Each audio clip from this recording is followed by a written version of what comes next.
డ్యూటీలో ప్రాణం కాపాడుకున్నారు నాని గారు. ఆయనకి మరి ఆ వెంకటేశ్వర దయతో ఆయన ప్రాణాలు కాపాడుకోగలిగారు అనేది నా అభిప్రాయం.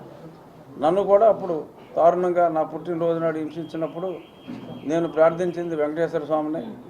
అందుకనే నాకు అవకాశం ఉన్నప్పుడల్లా స్వామి దర్శనానికి వస్తూ ఉంటా. ఇప్పుడు కూడా ఎన్నికలైన తర్వాత 4-5 రోజుల తర్వాత రావాల్సింది. ఈ నాని గారి సంఘటన తెలుసుకొని వారిని కలిసి దర్శనం చేసుకోవడం కోసం నేను తిరుపతికి రావడం జరిగింది. ఇంకా మీడియా వాళ్ళు ఏమన్నా ప్రశ్నలు అడిగితే అడగండి. వారి కుటుంబ సభ్యుల్ని, అబ్బాయి వినీల్ని, సుధా గారిని, మొత్తం అందరినీ కూడా కలవడం జరిగింది. అత్యంత దారుణం. ప్రతి ఒక్కరూ కూడా, ప్రతి ఒక్క పౌరుడు కూడా ఖండించవలసిన అవసరం ఉంది. అందరూ కూడా ఖండిస్తున్నారు కూడా. ఇదేమి నీతిమాలిన రాజకీయం అంటూ. మరి చాలామంది అంబటి రాంబాబు గారు కానీ ఇంకా కొద్దిమంది ఇలా ఉంటే పోలీసు వ్యవస్థ ఎంతగా దిగజారిపోతే ఇంకా రాజకీయాలు ఏం చేస్తామని చెప్పి చాలా బాధపడ్డారు. అసలు పోలీసు వ్యవస్థ కాస్త కోస్త పనిచేసింది ఈ నెల రోజుల్లోనే. మరి పోలీసు వ్యవస్థ పనిచేస్తే మరి ఇంత దారుణంగా మరి ఆయన మాట్లాడటం కూడా నవ్వొచ్చింది. వాళ్ళ మాటలో పనిచేస్తున్న పోలీసు వ్యవస్థను చూసి మరి ఇంత దారుణంగా అంటే మరి గత 4.5 సంవత్సరాలుగా మరి ఎంత దారుణాలు చేశారో పోలీసులు మన అందరికీ తెలుసు. ఎంపీ నన్నే తీసుకెళ్ళి ఆల్మోస్ట్ చివరిలో వదిలేశారు చంపకుండా. మరి అంత దుర్మార్గాలు చేసేవాళ్ళు. బట్ ఈ నెల రోజులు ఖచ్చితంగా పోలీసులు చాలా వరకు అంటే పూర్తిగా నేను వారికి సపోర్ట్ చేయట్లా.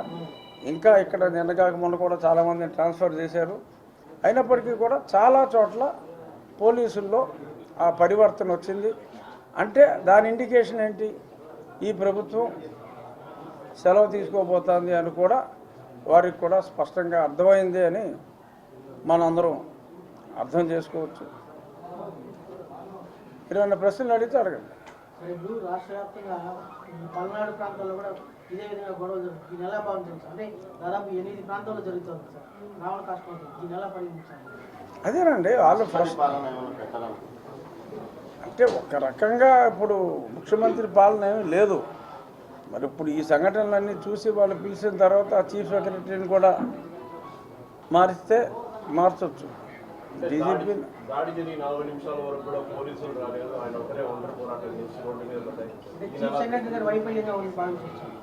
ఖచ్చితంగా ఆయన వైఫల్యం కాకపోతే ఇంకెవరి వైఫల్యం? 100% ఇక్కడ వరకు పోలీస్ వైఫల్యమే. మీ జిల్లాలో జరిగిన సంఘటన ఖచ్చితంగా పోలీస్ వైఫల్యం, అందులో ఎటువంటి అనుమానం లేదు. బట్ నేను అనేది ఓవరాల్గా గతంలో మనం ఎన్నికల ముందు భయపడిన దాని మీద కొంచెం బెటర్ అయింది. కానీ మరి ఈ ప్రాంతంలో చాలా దారుణంగా ఉంది. అంటే నేను ప్రతి దగ్గర ఇలా లేరని చెప్తున్నాను. ఈ ఫోకస్డ్ ఏరియాస్లో వాళ్ళు కావాలని ముందే ఐడెంటిఫై చేసుకుని దుర్మార్గులైన అధికారులను పెట్టుకున్నారు. మరి వాళ్ళని రేపు ప్రభుత్వం మారిన వెంటనే వాళ్ళ మీద చర్యలు తీసుకోవాలి.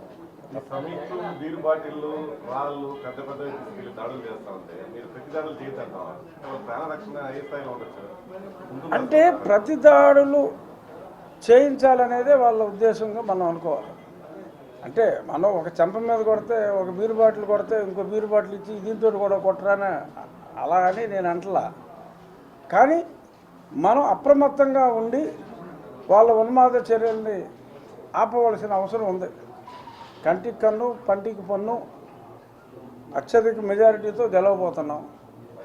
ఓటమి భయంలో వాళ్ళు ఉన్నారు. సో కొంత సంయమనం మనమే పాటించాలి అనేది నా ఉద్దేశం. నేను తన్నులు తినమని కాదు చెప్పేది. అవకాశం కూడా వాళ్ళకి ఇవ్వకుండా జాగ్రత్తగా ఉండాలనేది నా మనవి.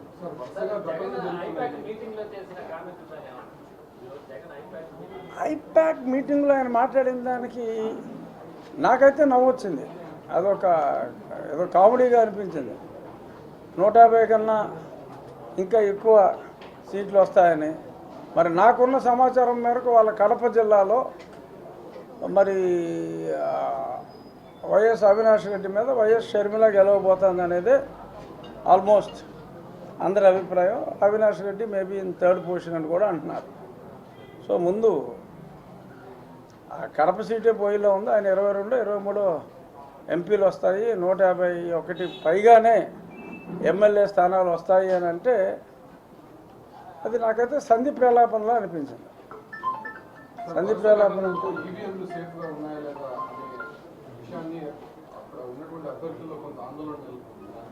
ఇప్పుడు మీకు ఈవీఎం సెంటర్ దగ్గరికే ఈ రేంజ్లో మారణాయుధాలతో వచ్చేసారు అంటే మరి అది ఇక్కడ జరిగిన సంఘటన ఒక ఇండికేషన్. వాళ్ళు ఓటమికి అంటే వాళ్ళకి తెలుసు ఓడిపోతున్నామని. సో ఈవీఎంలని ధ్వంసం చేస్తారు అనే అనుమానం ఇప్పుడు ఓవరాల్గా కూడా వచ్చింది. ఎలక్షన్ కమిషన్ ఆఫ్ ఇండియా కూడా లేఖ ద్వారా తెలియజేశాం. ప్రతి చోట ఈవీఎంల దగ్గర అత్యధిక బందోబస్తు పెట్టాలని చెప్పి ఆల్రెడీ అక్కడ ఢిల్లీలో ఉన్న రవీంద్ర కుమార్ గారు కోరటం జరిగింది. కనకమేళ్ళ గారు ఎక్స్ఎంపీ గారు డెఫినెట్గా సెక్యూరిటీ మరింత పెంచుతారు. అదర్వైజ్ వీళ్ళు ఈవీఎం బాక్సులు బదులు కొట్టి మళ్ళీ రీపోలింగు లేకపోతే మళ్ళీ ఎలక్షను అడిగే దిశగా కూడా వాళ్ళు వెళ్ళొచ్చు. అటువంటి ఉన్మాద స్థితిలోనే వాళ్ళు ఉన్నారన్నమాట వాస్తవం. బట్ ఎలక్షన్ కమిషన్ చాలా సీరియస్గా తీసుకుంటుంది ఇటువంటి. ఎందుకు ఇవాళ మనకి ఈవినింగ్ ఆ డీజీపీ వాళ్ళు బయటకు వచ్చిన తర్వాత వాళ్ళ ప్రెస్ మీట్లో కానీ వీటిల్లో తెలుస్తుంది. అసలు సిఎస్ గారిని మార్చేస్తే గొడవలు మంచి అధికారులు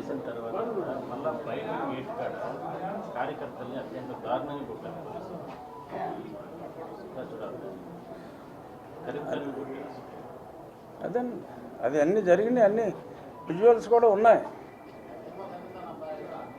దురదృష్టం. మనం ఏం చేయాలన్నా ఇప్పుడు కొన్ని నియోజకవర్గంలో చాలా ప్రశాంతంగానే జరిగింది. కాకపోతే జగన్మోహన్ రెడ్డి గారు ఇంకొక అభ్యర్థిని తెలుగుదేశం ముసుగులో ఆయనే బాగా ఫండ్ చేసి ఆయన ఇద్దరికి ఫండ్ చేయవలసి వచ్చింది. ఏం చేసినప్పటికీ ఘోరమైన పరాజయం ఉంటుంది. పిఠాపురం ఆయనకి 55,000 రేంజ్లో మెజారిటీ. కళ్యాణ్ గారు చాలా ఎక్కువ డబ్బు ఇచ్చారు. అయినప్పటికీ కూడా సార్ నిన్న తాడిపత్రికి ఒక డిఎస్పీ రాజంపేట నుంచి అతను ఎస్పీకి తెలియకుండా వెళ్ళి నిన్న రాత్రి టీడీపీ వాళ్ళ ఇళ్ళ మీద దాడులు చేశారు. అంటే ఎస్పీకి తెలియకుండా ఎలా వెళ్తారు? ఏదైనా ఊరిన నాటకమా లేకపోతే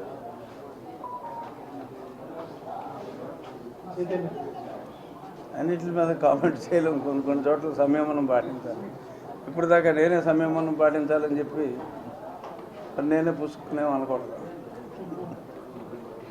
చూద్దాం ఎక్కడికి వెళ్తారని. ఆఫీసర్లు ఉండాలిగా, ఇక్కడే ఉంటారు. దాని మీద ఎంక్వైరీలు ఉంటాయి. అందరి మీద ఉంటుంది ఎంక్వైరీ. ఇప్పుడు నన్ను